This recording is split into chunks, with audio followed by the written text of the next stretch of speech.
Hello. Welcome to the Research Cat. Today we're going to do the second part of PowerPoint. This time we're going to be focused on graphics. Down under my recording controls is the zoom. And when you're working with graphics, you might find it useful to come in and be able to zoom up and down this line.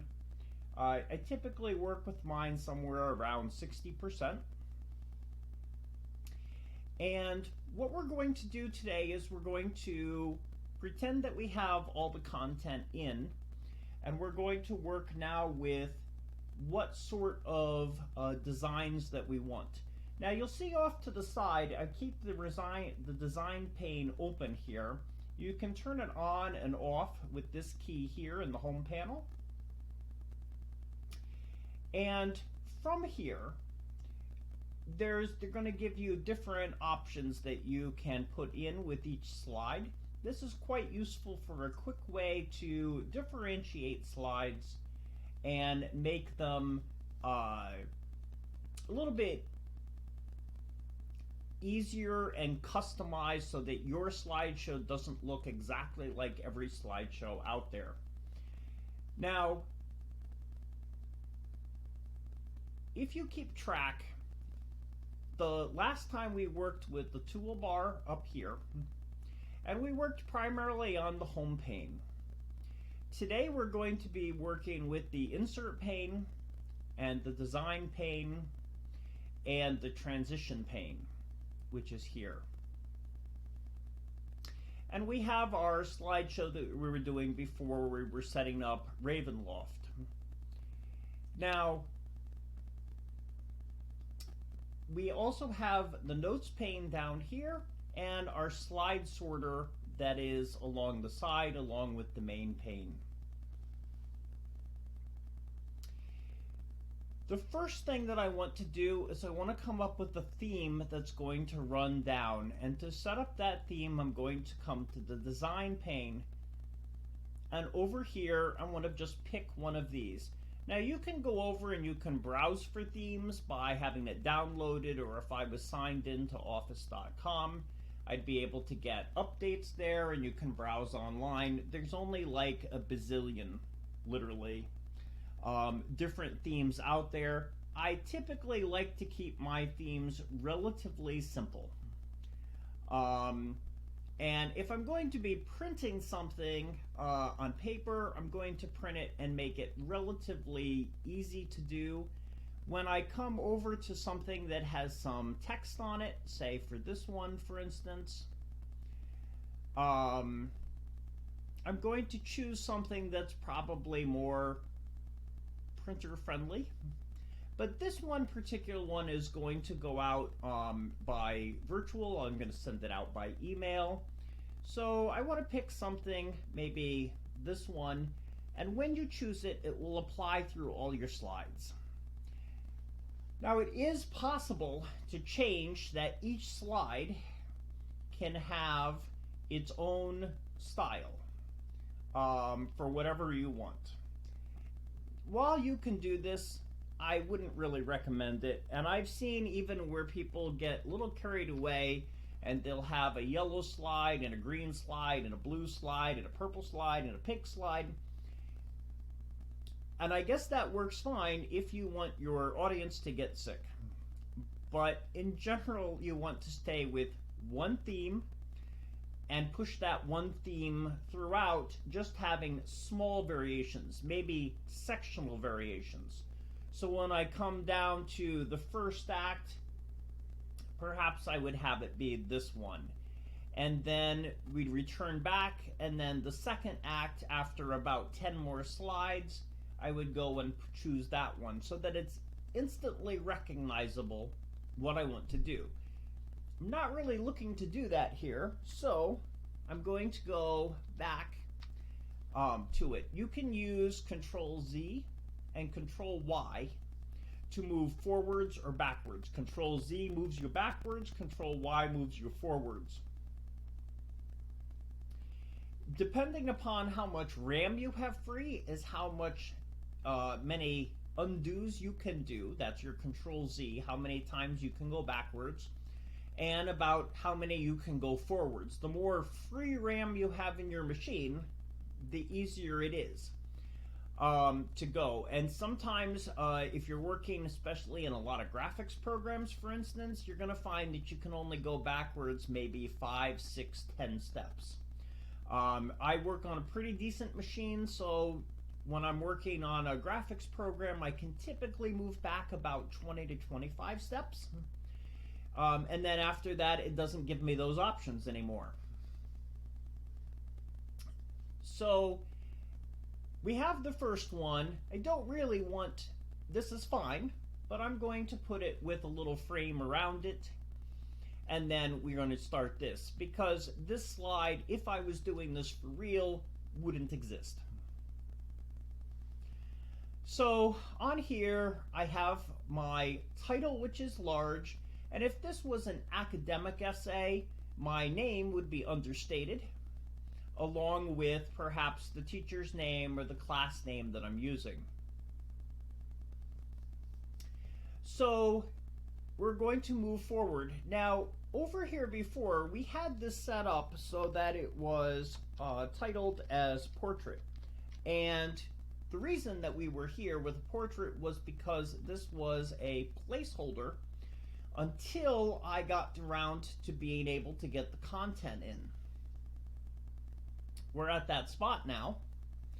So I'm going to remove. You can just backspace and delete it, and that will bring back your different options here.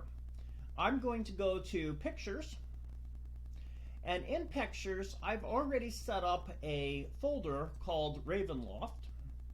And that has in it, for instance, different pictures that I have created for this campaign. So this is going to be Aram, our young Princeling heir. And the next one, in fact, what I'm going to do is put in another layout. I'm going to create a new slide and put in a to content in here. And I'm going to have in this one another character. And I'm going to put in Aram's sister, Antonio. So now we have two different characters here. I'll hyperlink them in the next episode and show you how the hyperlinks work. But from here, we would be able to go right out into that folder and put up the character sheet for it. Now, I might also want another one here, and so I'm going to create another slide. And in this slide, I'm going to put in map. Although, now that I think about this, I don't need two content for that map. So on this slide, I'm going to come over and go to title and content so I have a single one. Now in reality, I would probably hyperlink these, but for the purposes of showing how to do it, it's just clicking the picture and I'll come down to a map that I've made and it'll insert in. And then I'm going to take one of these corners here and move the map to make it a little bit larger. Now this alt text here, when you set it up and click it, it will give you an option for accessibility so that somebody who cannot see this picture will be able to still recognize what that picture is. It'll come up with something that says map, for instance. This is particularly useful if you're going to be doing something more for websites or for a business presentation or an academic presentation where you're going to be working with somebody who has a reader that reads text that is on the screen. We're not going to be doing that now. I'm going to turn the alt text off. You'll also see over in here in these, on this map page, I have different options. So I might choose that I want this one, which is going to give me a little option here and a map set over, and I could even resize this map over on the angle here. Now I'm using Office 360 on the subscription, and I'm actually a little off of the map, and so these design ideas may not be on all of your on your characters depending upon your versions, but this is a really neat addition that it gives you, and it's an easy way to operate. In this particular campaign, the characters would get this sheet, and then they're going to get a close-up of this town that's over here. And so if I wanted to come over here and come in, this is a map that I made through Campaign Cartographer, and the little hamlet of Raven is where this particular campaign is going to take place, and it's going to take place only in this small area. This is the Miskatonic Valley, and it's actually for use of this particular map is getting double duty because I originally designed it in a science fiction campaign. Now we're going to move the zoom back to 60.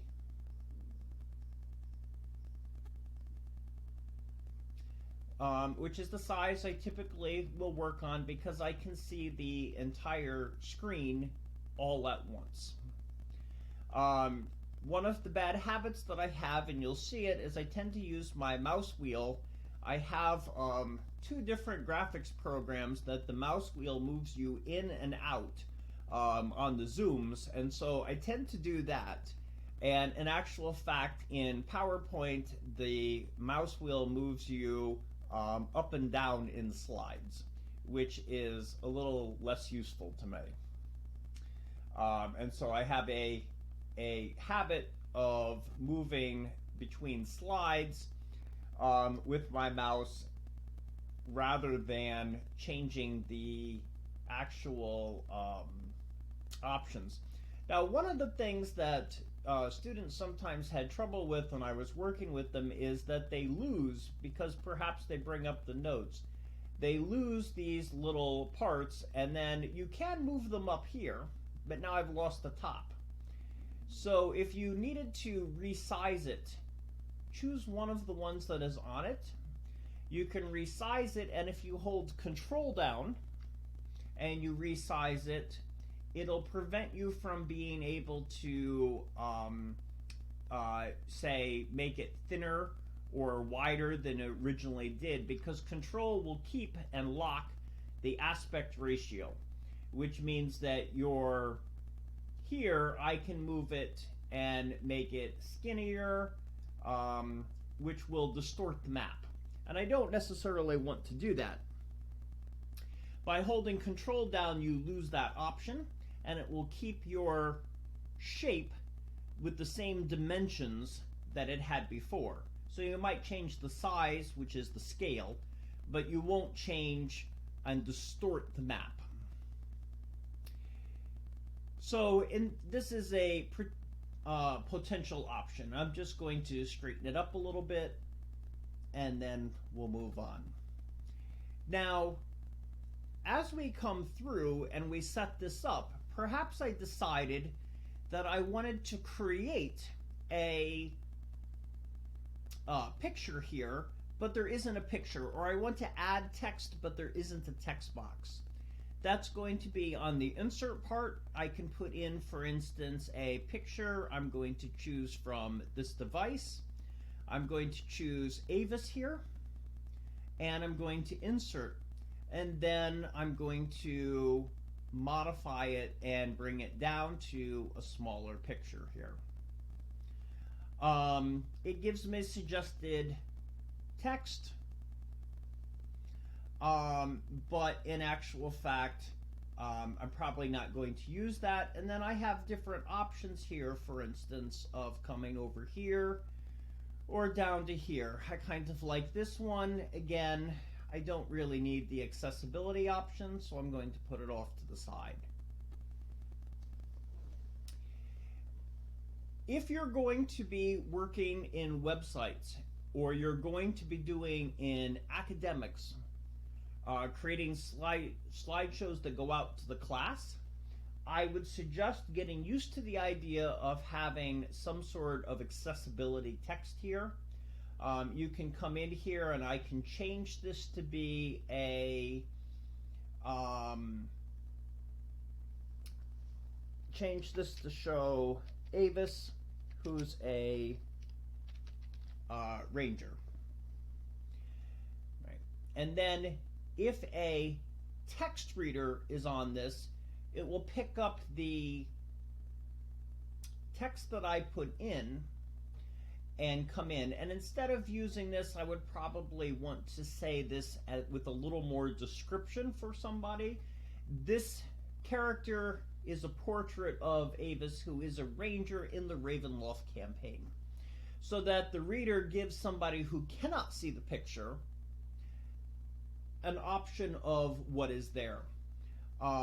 For academics, for business, I strongly represent using alternative texts. If you get into things such as websites, you'll get into what is called SEO, that's search engine optimization, and you're going to again want to be working with accessibility texts. Particularly in certain fields of academics and in business, don't assume that your audience is always going to be able to see the pictures or the charts or the graphs, and so it's good to explain and tell what they are about them. And I would go down through this campaign and I would set up my pictures. In this one, we'll come down to perhaps a picture of the tower. This is a tower I generated through the DAZ program, and I'll put in another portion here. And I'll have different text here. The texts will try to automatically generate whatever the picture is that you're putting in or chart.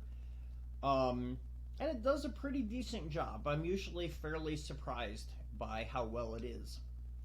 Now you can also put in a table.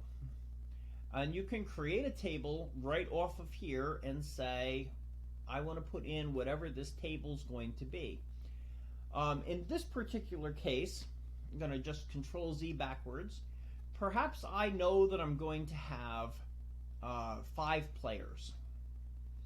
And I'm looking at having one column for their name, for their maybe the player's age, class, background, and say OK. And this will give me the parts up here on the top that I can say, and these colors were chosen because of the theme. So I can say, well, I want my name, and then I want the age, and then I want the class, and then I want the background of the character. And then by choosing and hovering your mouse, just like you would in Excel, between your columns, you can shrink and move those columns over a little bit so that I can organize this slide to be a little bit more useful to me, and then move this portion in. That actually didn't work as I had planned, and give it a little bit of an option to change so that you're not so that you don't necessarily have such a big graph that's up here on it. And in this case, I am actually going to come down in here and then change the class back into here, I would suggest that you move first the size the graph and then go in and fill out the stuff. So I know that I want these 4 things here. Perhaps I'm going to put a picture here, or maybe I'm going to put a chart on it. Maybe I'll have 2 charts. I don't really know. I'd have to play around and decide how I want to do it. But it is pretty easy to put in a chart on one and then start filling out that I have Avis here. I have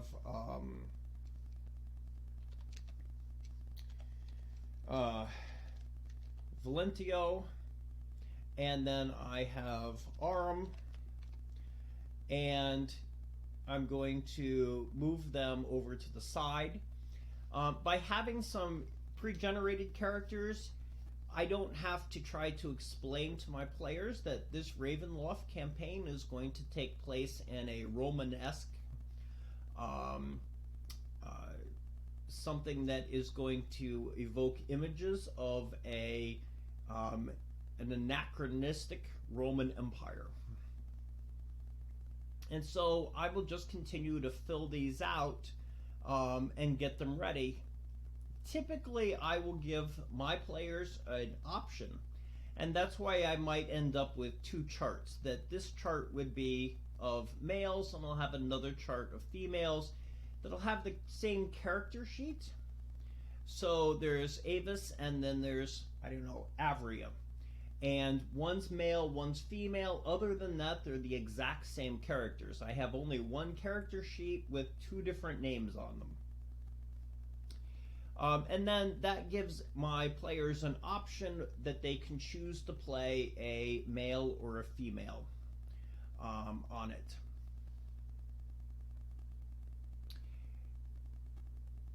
On a presentation like this, I'm probably not going to use a chart.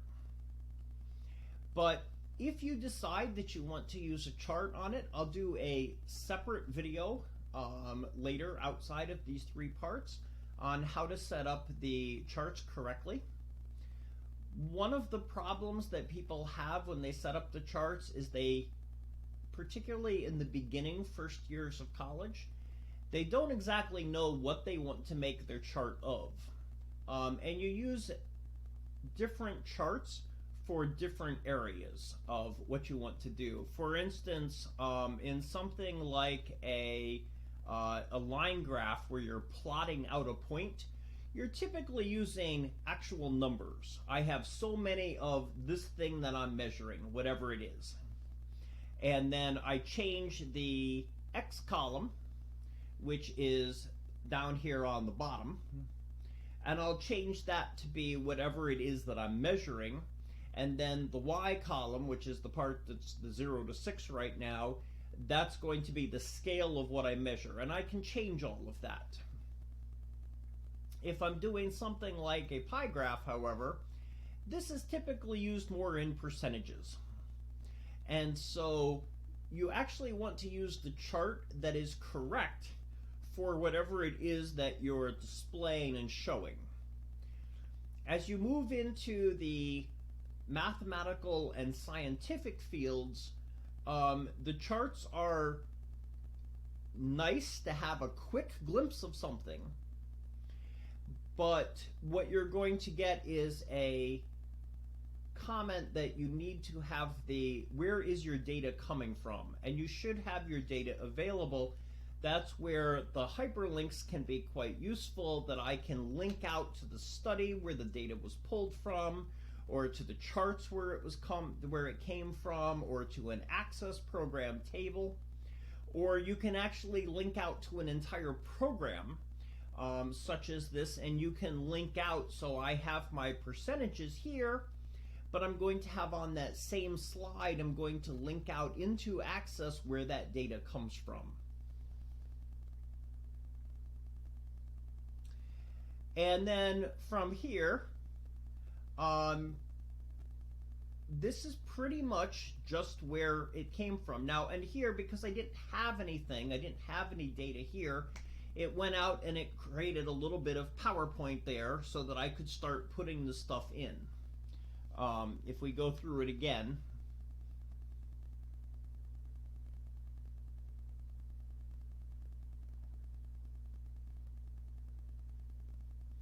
so it gives me this little part here, and when I update this and I say, well, I'd really like this to be, I don't know, 6.4, and I want this one to be, and we're looking at percentages at 10. You're going to see that it will update here in real time based on whatever my percentages are. This can be very useful when you're doing business presentations in particular, because you can say, these are my actual figures, but if we just manage to get, oh, I don't know, we did very poorly here in the spring, so we were targeting up at this number, this is what this chart would have looked like. And yes, it might have taken some out of the fall, but it would have been better for our spring by changing this to be whatever. Perhaps we put too much into our fall. You can change these and give people who are not necessarily want to spend all their time looking at the charts, you can give them these options of how this would look by making these changes in the real time. Since I'm in academics, this is not totally useful to me, but I have used it before when I ran a business. So there's a lot of other options inside of PowerPoint other than your theme, inserting pictures and charts, such as, for instance, you can use shapes. For instance, we're going to use shapes when we do hyperlinks next time, and I'll show you this. And you can use other things inside of here. You can set up screenshots, or you can go out to photo albums that you already have. You also have the option of creating a photo album inside of PowerPoint. This is actually something that is very useful, and I've done it before, in that instead of having a PowerPoint devoted to a role-playing game, I'm going to do it on my trip to New York City. And then I'm going to put down the notes in the bottom where I took the pictures, who are the people inside of it, and then by using automatic transitions, you'll be able to have it run in the background. For instance, a trip to New York City, I might put up on my TV, and while my family and I are eating, the trip to New York City that I took with them will be playing in the background. For transitions, you can change transitions so that they'll change and be different between each slide. I do not want that on this one. I would like them all to be the same. And so you can choose one of your transitions for it.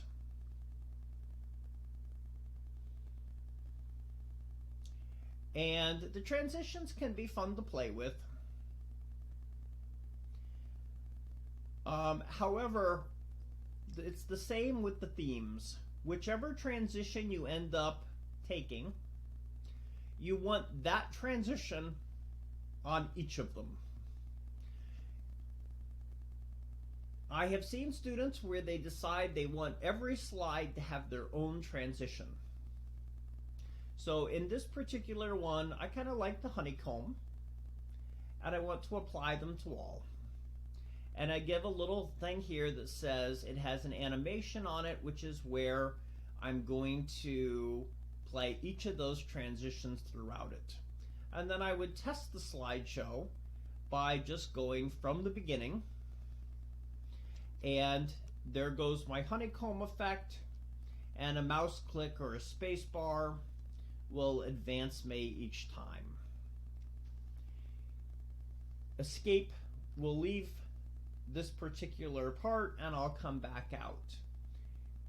One thing to do is to try to avoid having every transition every slide have a different transition. Our mind likes to have, all of our minds, we tend to like the same thing all the time. You want to identify a cohesive presentation. And if you start adding in all the different colors, and you start adding in all the different transitions, the people may feel actually slightly sick when they're watching your presentation, and particularly in academics or business, when you're trying to sell your idea or market yourself, you don't really want them to be getting sick while they're watching your presentation.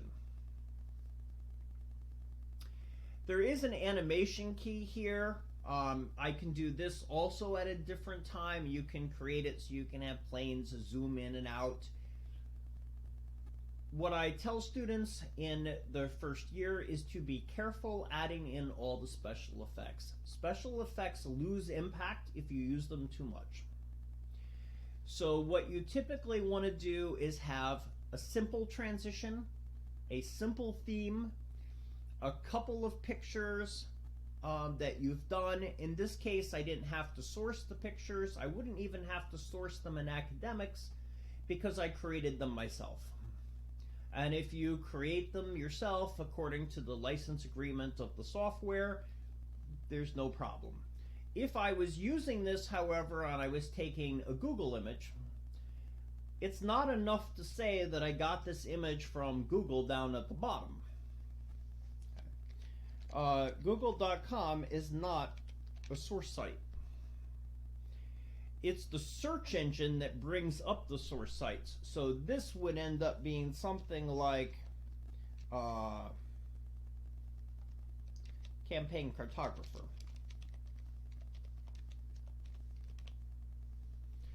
Because that's where this actually came from. Well, it's their software. I created it. And so I'd say in 2020 and original art. And you're going to want to see something like this in each of your slides that has some sort of a picture. Over here on ARM, I would be saying I have a reference. Let's actually remove that. I have a reference, and in this reference, I used its original art, created in 2021, and if I say it's original art, the assumption is that I created it. If that assumption isn't there, and they're not sure where that original art is, then I would put down my particular name, and then I might say created in DAZ. So if someone said, well, you know, I'd like to see this art, or how would I be able to see the original file? Well, they'd have to have the DAZ program, which is a free program for it. However, the character in it, this is a Genesis figure, they would have to have, and I think that's a Genesis 8 hair, I think, that I used in it. I'd actually have to go into the file itself, and the background is a sky sphere. They would actually have to own that content in order to recreate this image in DAZ.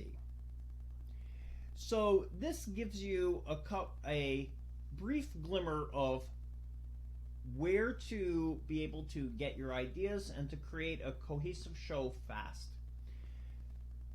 Particularly in your academics, you're going to be working under deadlines.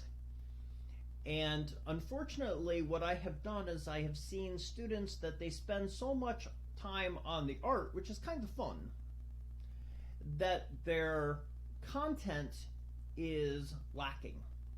So to reiterate from what I said in part 1, you want to make sure that you always have first your content in and all together, and then you can come in and make it look a little bit nicer.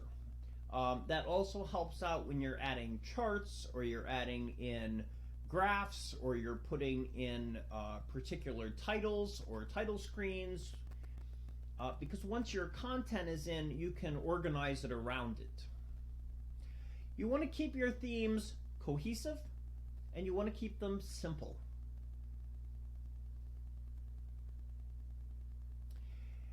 And in terms of graphics, less is better.